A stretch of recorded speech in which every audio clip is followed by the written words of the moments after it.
Thank you, Mehmet, Glenn, Deborah, and a special thank you to my mentor, David Nash. We're so happy he was able to make it here. We spent a lot of time talking about therapies and cures on the horizon, and even preventative techniques around behavior changes, like not smoking, eating better, and now avoiding Dunkin' Donuts. But we all know that there's an intimate connection between our mental health and our physical health, between stress and our well-being. The good news is that there's inexpensive tools and techniques, such as meditation, that can help us, help children, as well as adults, cope with the daily stresses, be more productive, feel more grounded, and even positively impacting our health. But there's also a lot of misconceptions about meditation.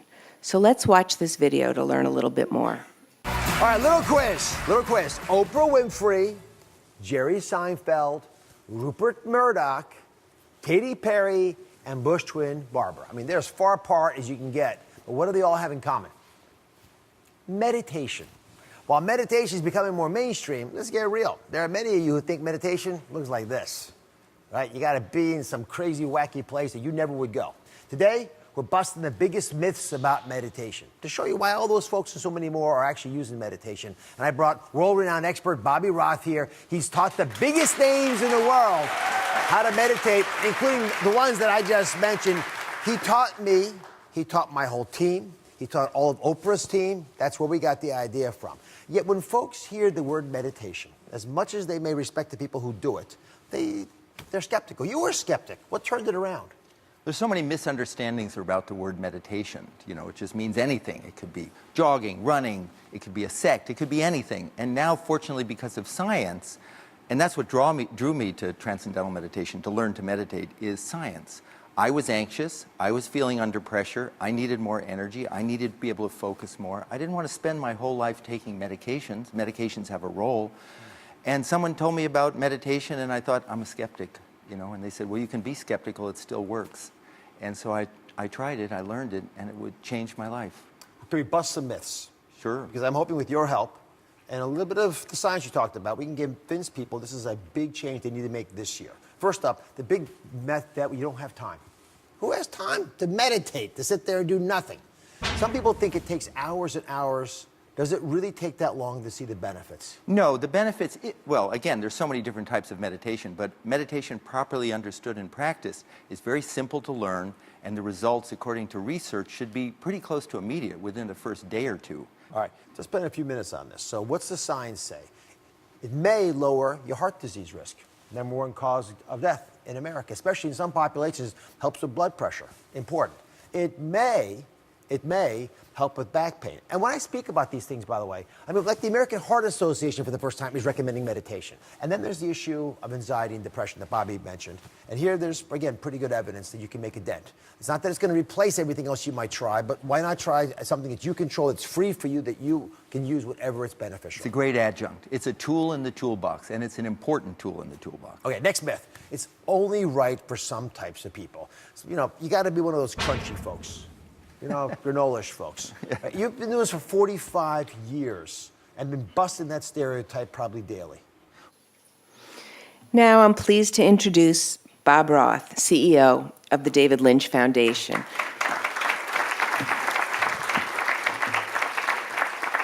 He'll talk to us about some data of how meditation can affect our health.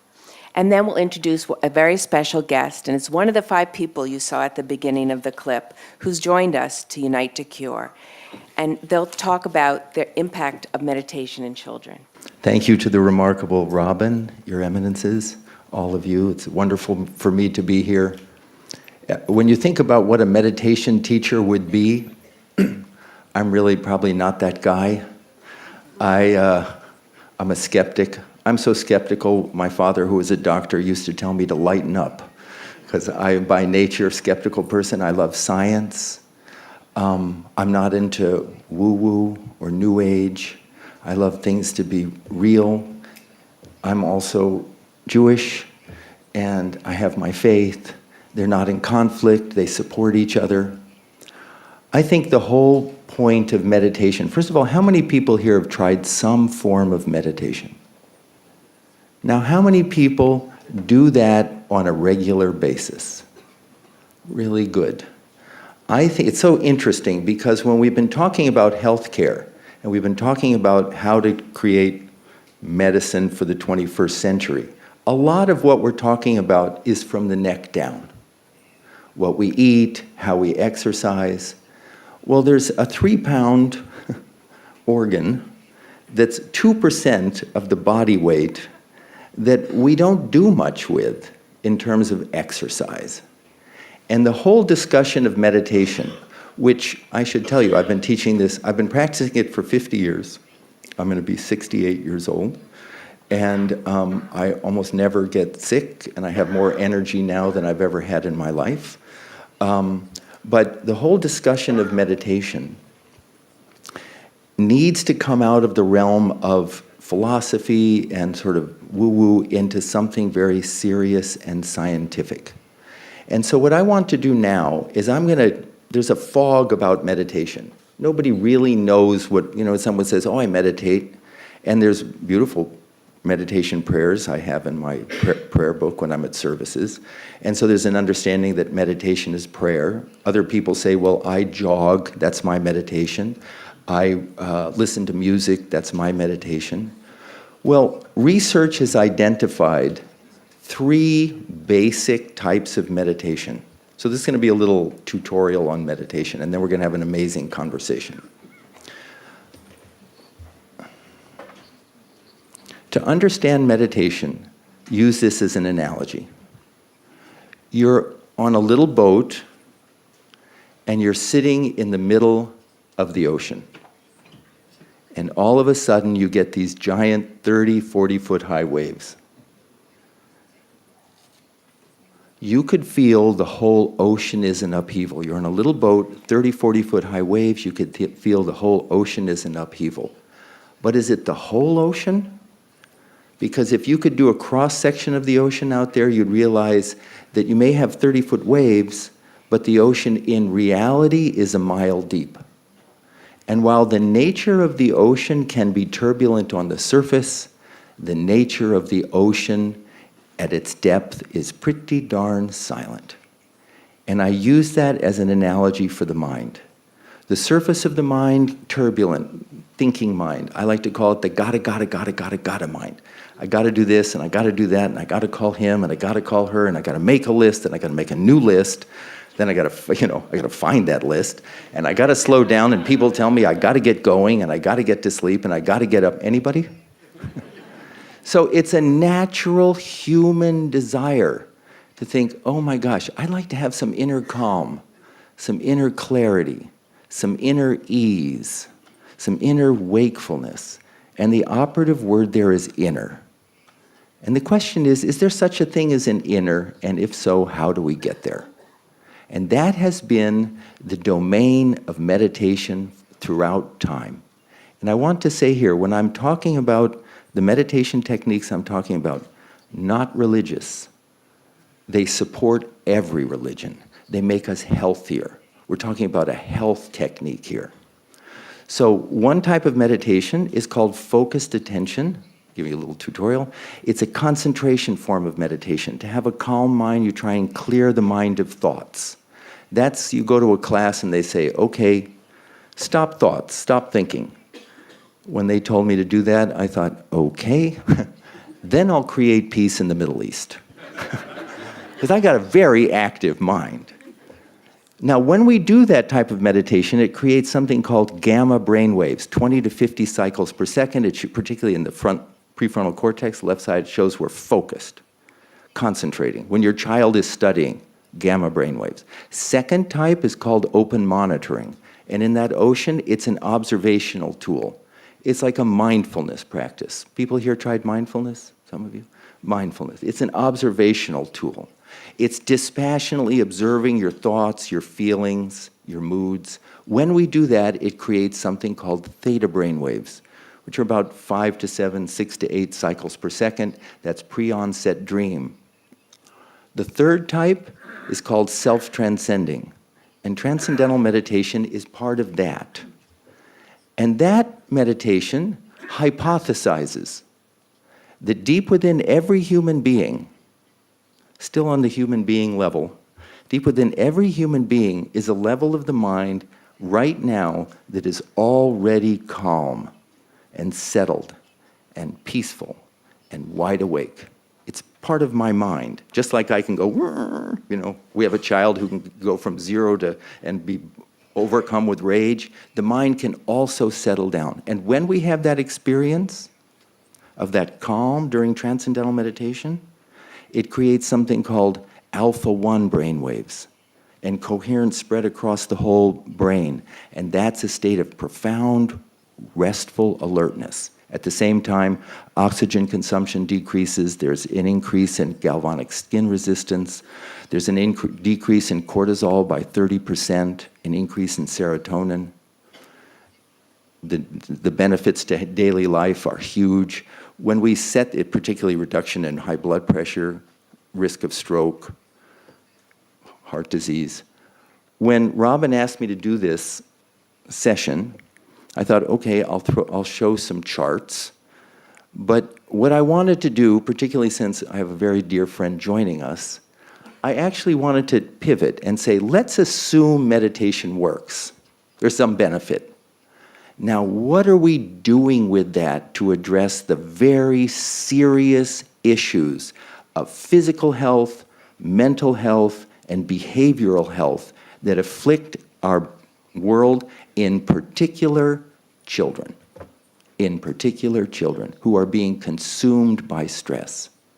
So I head up a foundation that's brought this meditation to 600,000 inner-city school kids in 35 countries for free.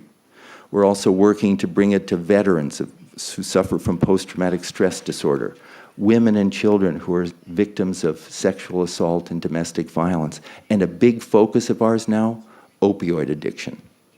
You know, it was a horror at Parkland High School. 17 young people were killed in that assault.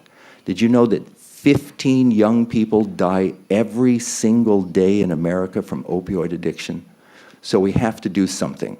I'd like to play this 4-minute video that gives you an overview of the work that we're doing, and then welcome to join me an absolutely wonderful woman who is having a powerfully positive influence in the world. So if we could watch this video. This is a rough neighborhood, and it becomes a struggle for a lot of the kids. It becomes a struggle.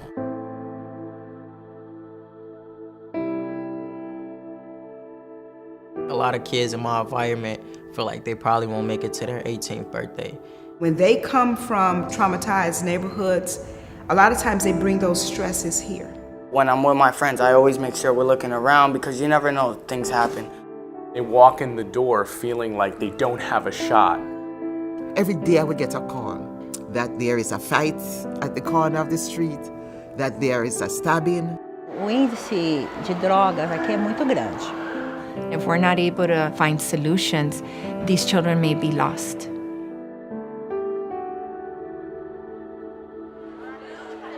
Quando é 8h15, bate o sinal e aí todos eles param o que estão fazendo e meditam.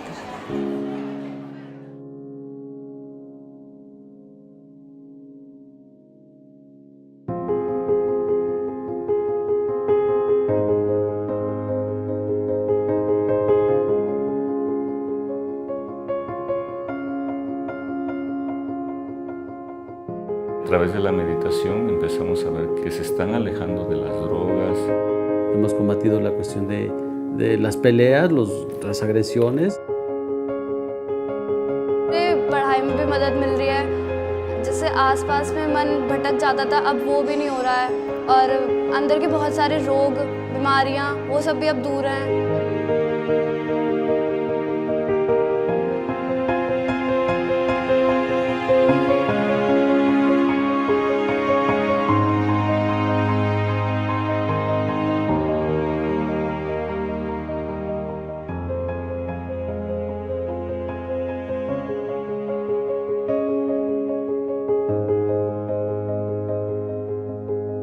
When our girls come in and they are just a wreck, and then they do quiet time, it's like it just smooths that out. And they walk out of the room feeling normal, feeling centered, and that's huge.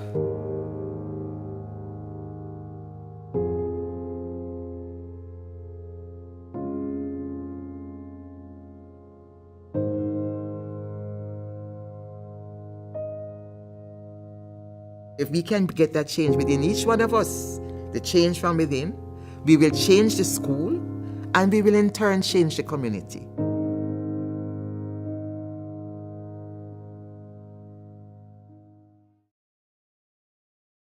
I want to make one point very clear.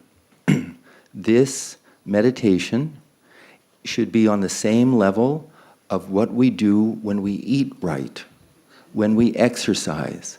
This does not replace religion. This only enhances our health, allows us, when we're stressed, it tears apart the connections in the brain. When we settle down and access that calm within, you see this increased communication between all the different parts of the brain. You see a waking up of the prefrontal cortex, which is executive functioning. You see a calming of the amygdala, which is that reactivity center. You see a waking up of the default mode network, which is also the imagination center. And because of the neuroplasticity of the brain, all the parts of that connections we have in meditation allow us to be, those connections remain after meditation and allow us to be more the person we are. And God helps those who help themselves. So what I'd like to do now is introduce, there's so much I could say about her other than some pretty significant numbers. I think I have 13 people on my Twitter account. Katy Perry was the first person globally to surpass 100 million Twitter followers. She has sold, these numbers, 18 billion streams. She has sales of more than 40 million albums and 125 million tracks. But more than that, Katy is an active advocate of so many philanthropic causes. In 2013, Katy was appointed a UNICEF Goodwill Ambassador as a result of her commitment to improving the lives of children worldwide, and further honored with the Audrey Hepburn Humanitarian Award in 2016. I taught her to meditate in 2010. She's a very dear friend. Please welcome the wonderful, wise Katy Perry.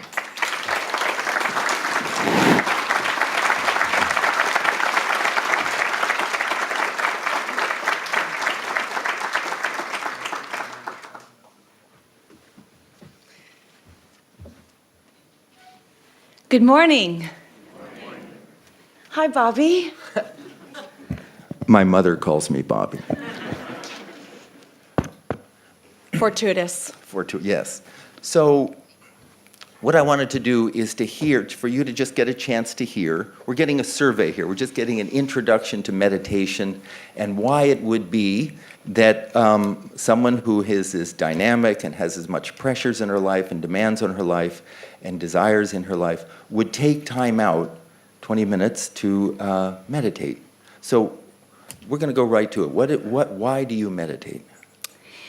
Well, great question. I meditate, just like so many of us. We are busy with our personal lives, with our careers. And for me, I'm an executive multitasker. Even before I had the opportunity of having a great career, I was driving, eating a cheeseburger, putting on my lipstick, all at the same time. I wouldn't say do that.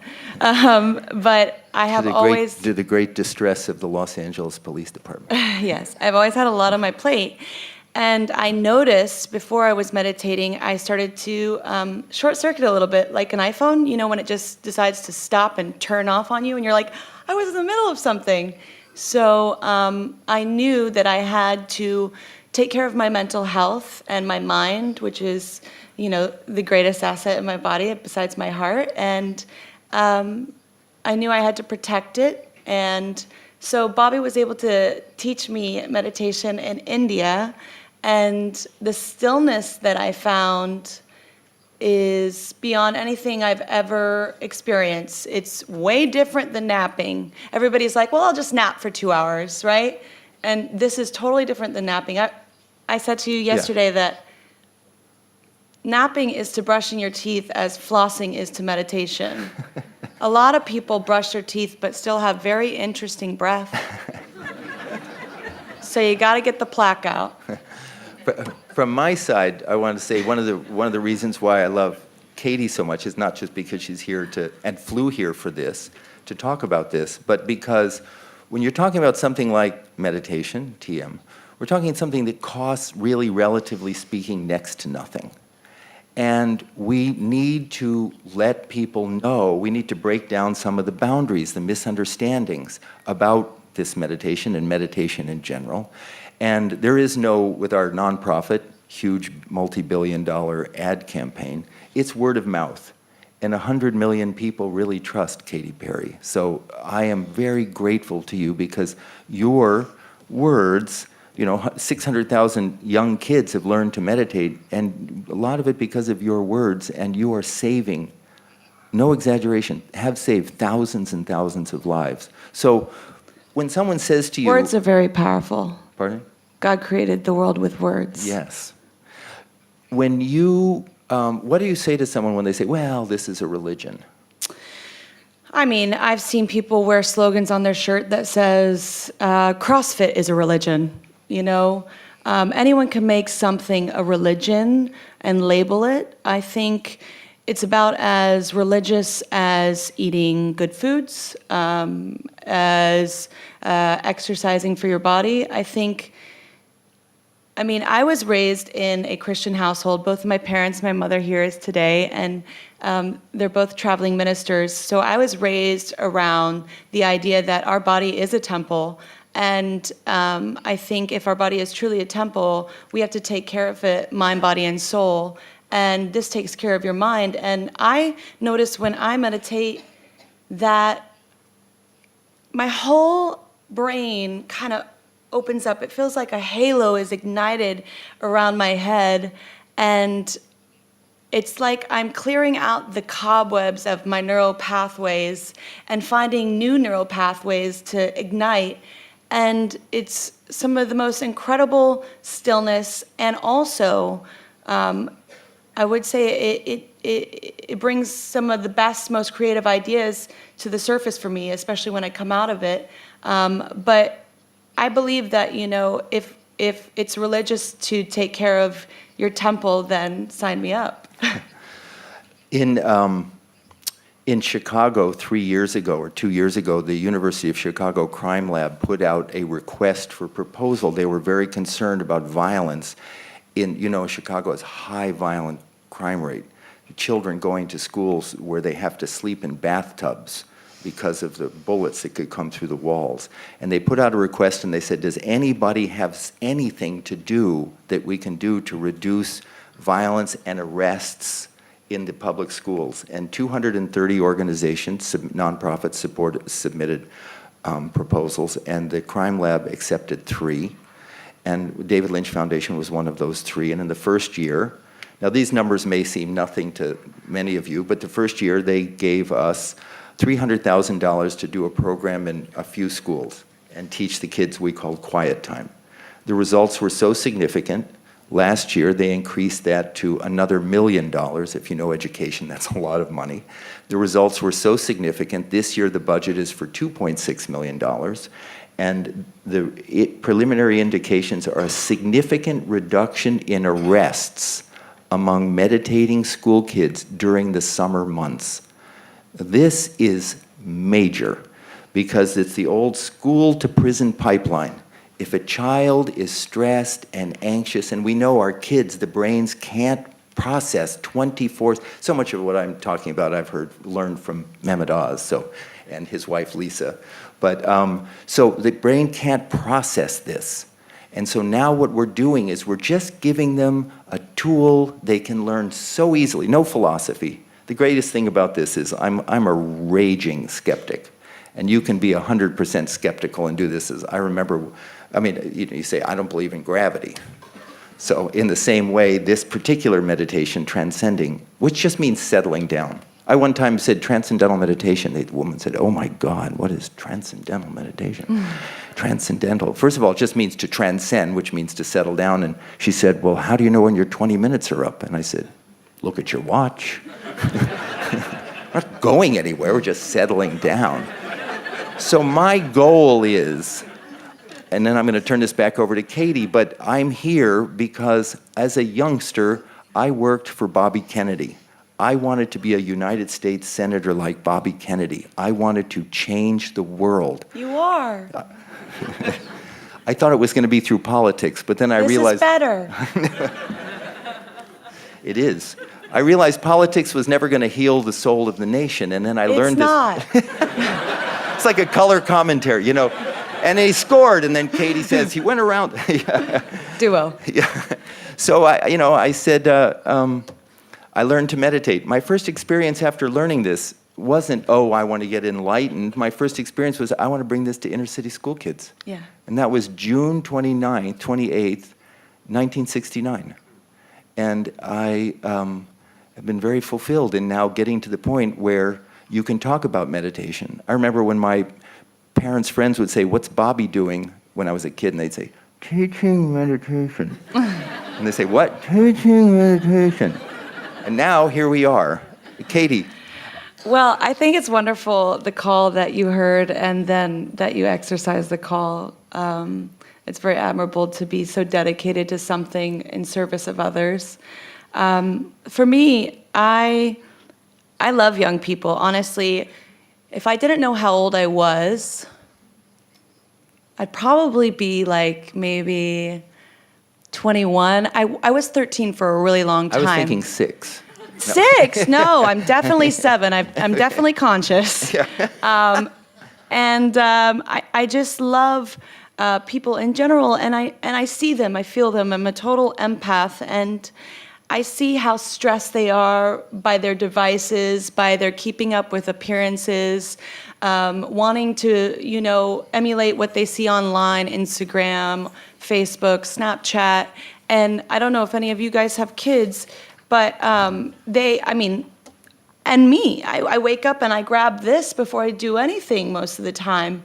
And to have this in your hand for, 12 to 13 hours out of the day and to always be continually on call, a lot of these kids don't remember what it's like to live a life without the internet, without posting.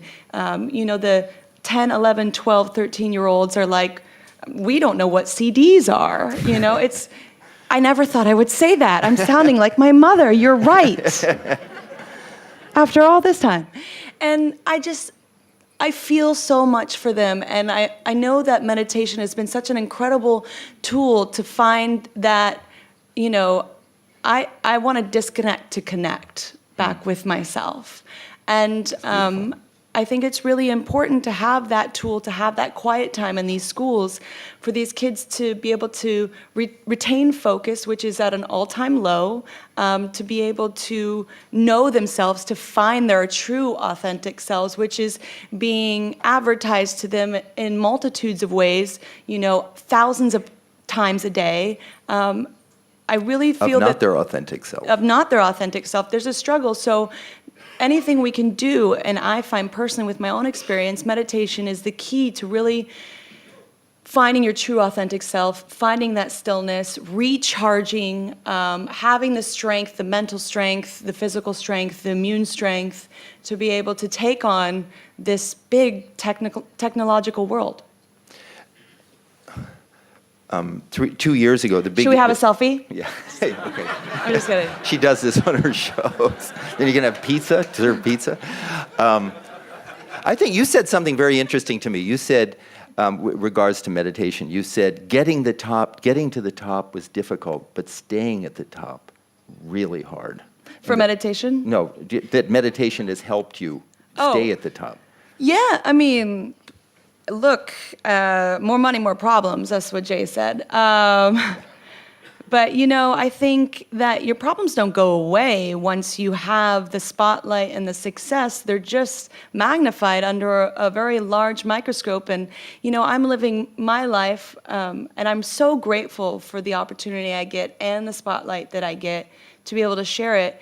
But I think that, I'm just being human because that's all I can be. And so I do make mistakes in front of the public, and I do feel like, you know, sometimes the kids get to learn through making my mistakes, through the different mess ups, and I admit to them, especially when I do admit to them. But I think that, I'm really grateful. It's a lot of attention, but God won't give me more than I can handle.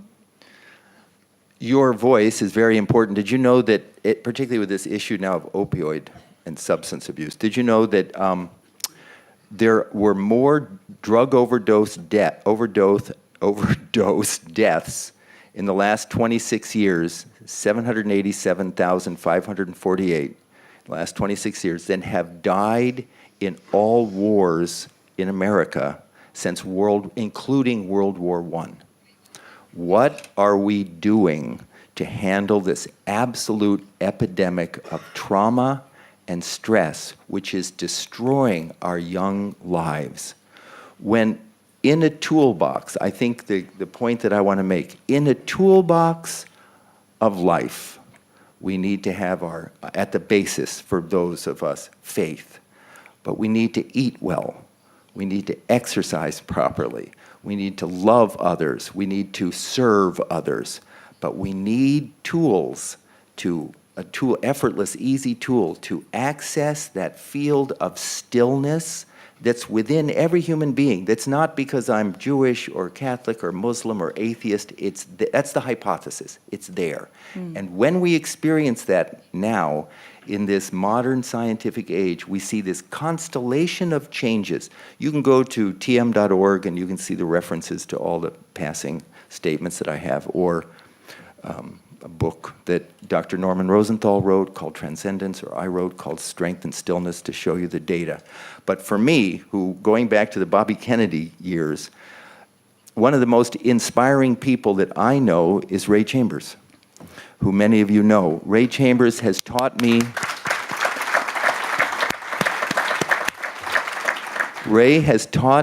to think big. I want to teach, with Ray's inspiration, 1 million Syrian refugees to meditate. Yes. Why not? Ray wants to establish cities of peace. I should say the David Lynch Foundation is now an official NGO with the United Nations.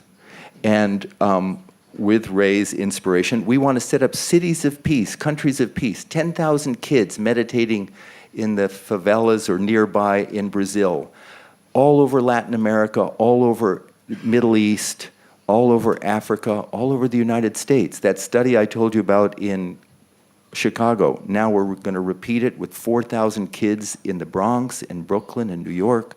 Going to bring it to Washington, D.C., where with the gracious support of Jeffrey and Rona Abramson and the Abramson Center for Peace, and the work of Steve Channon also. We have an office in a few blocks from the Capitol building where I'm now teaching. You're going to be grateful for this. Members of Congress on both sides of the aisle. Yeah. And we want to make this available. So I have final words for, any final words for Katy? I'm just so blessed to be here. Thank you for this opportunity, and thank you for allowing me to be here, and for your attention.